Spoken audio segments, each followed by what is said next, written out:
आपकी तशरीफ़ आवरी के बाद आपके बचपन का तज़किरा हो, आपकी जवानी का तज़किरा हो, फिर 40 साल के बाद जब आपको नबी बनाया गया तो नबूवत के बाद की 13 साला ज़िंदगी जो मक्की है उसका ज़िक्र हो, फिर हिजरत करके जब आप मदीना तशरीफ़ ले गए तो मदीने मुनव्वरा की 10 साला ज़िंदगी आपके सामने बयान की जाए। 12 सीरत के मुख्तलिफ प्रोग्रामों पे मुअक्कर उलमाए कराम से सीरत के गोशों का कोई ना कोई हिस्सा आप सुनते होंगे। लेकिन एक दरख्वास्त करना चाहता हूं अपने नौजवानों से भी, अपनी माओ बहनों से भी, कि आज का नौजवान एक क्रिकेटर के बारे में बतला देगा, एक फिल्म स्टार के बारे में बतला देगा, कब ये पैदा हुआ, क्या क्या कहाँ पढ़ा, कब इसने खेल में कदम रखा। लेकिन इंतहाई अफसोस के साथ अल्लाह के घर में ये बात कहनी पड़ रही है कि अगर आज के साहिब ईमान नौजवानों से यह पूछा जाए कि क्या तुमको हुजूर अक़दस सल्लल्लाहु अलैहि वसल्लम की बेटियां कितनी थीं, आपकी अज़वाज मुतहरात कितनी थीं, आपका नाम पहले मोहम्मद और अहमद ये किसने रखा, आपकी बचपन की ज़िंदगी, आपकी फूफियाँ कितनी थीं, चचा कितने थे, तो शायद कुछ लोग ऐसे हों जो इसका सही जवाब दे सकें। तो पहली गुजारिश सीरतुन नबी के पर मुनाकिद होने वाले इस जलसे से आपके दिलो दिमाग तक मैं ये पहुंचाना चाहता हूं कि हम सबको सीरत का मुताला ज़रूर करना चाहिए। अल्लाह के आप दुनिया की शख्सियात के बारे में पढ़ते हैं, लेकिन सीरत का मुताला प्यारे नबी सल्लल्लाहु अलैहि वसल्लम की हालात ज़िंदगी को जब आप पढ़ेंगे और ज़हन दिमाग में बिठाएंगे तो अल्लाह के प्यारे नबी से मोहब्बत होगी, और जब मोहब्बत होगी तो इताअत का जज्बा पैदा होगा, इत्तिबा का जज्बा पैदा होगा, नेक अमल का शौक़ पैदा होगा, गुनाहों से बचने का अल्लाह आपको गुनाहों से बचने की तौफीक इनायत फरमाएगा। तो पहली चीज़ तो यही है कि आप हिंदी ज़बान में, उर्दू ज़बान में प्यारे नबी के बारे में पढ़ें, फिर सहाबा के बारे में पढ़ें तो आपको मालूमात होगी। दूसरा हिस्सा ये है कि आखिर अल्लाह के प्यारे नबी का नाम नामी हम बचपन से सुनते चले आ रहे हैं। अभी एक छोटा सा बच्चा है, वो भी अल्लाह का नाम और हुजूर अक़दस सल्लल्लाहु अलैहि वसल्लम का नाम सुनता है।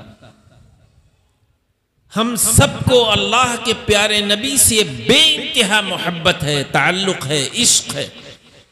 कि अगर पूरी दुनिया में एक कोई मामूली भी गुस्ताखी हुजूर सल्लल्लाहु अलैहि वसल्लम की शान अक़दस में कर दे तो हमारा गुस्सा आपे से बाहर होता है।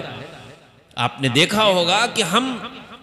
उसके लिए क्या नहीं करते, बड़े बड़े प्रोग्राम करते हैं, जुलूस निकालते हैं, और हमारा ये मुतालबा होता है कि इसको सज़ा, ऐसी सज़ा मिले कि दुनिया याद रखे कि प्यारे नबी के गुस्ताख को इस तरह की सज़ा दी जा सकती है। ज़ाहिर है हमें मोहब्बत है अल्लाह के प्यारे नबी से, लेकिन मैं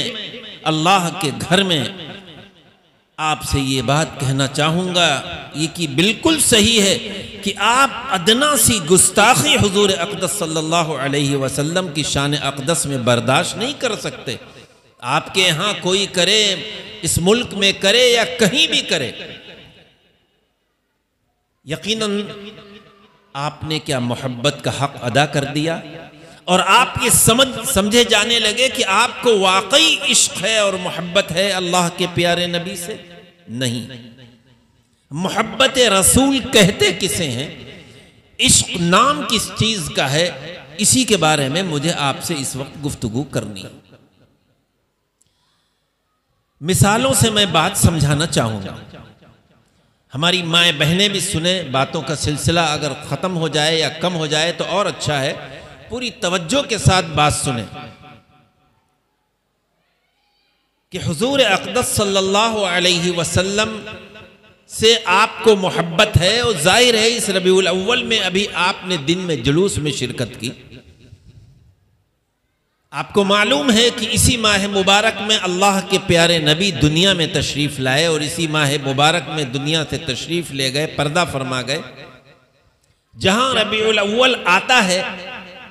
लोगों के दिलों में अल्लाह के नबी की आमद का तसव्वुर लेकर एक खुशी होती है कि प्यारे नबी सल्लल्लाहु अलैहि वसल्लम इस तशरीफ़ लाए। लेकिन असल रबीउल अव्वल का पैगाम क्या है? ये माह मुबारक आपको क्या मैसेज देता है, क्या पैगाम देता है? ये माह मुबारक गुजर जाए तो हमारे दिलो दिमाग पर इसका क्या असर होता है, इसको समझना है। याद रखिए, अभी जैसा कि मुफ्ती साहब ने फरमाया कि सिर्फ जुलूस में शिरकत, सीरतुन नबी के जलसों में शिरकत, बयानात का सुन लेना, कुछ महफिलों में बैठ लेना जहां जिक्र विलादत सल्लल्लाहु अलैहि वसल्लम हो, यह हमारी नजात के लिए काफी नहीं है।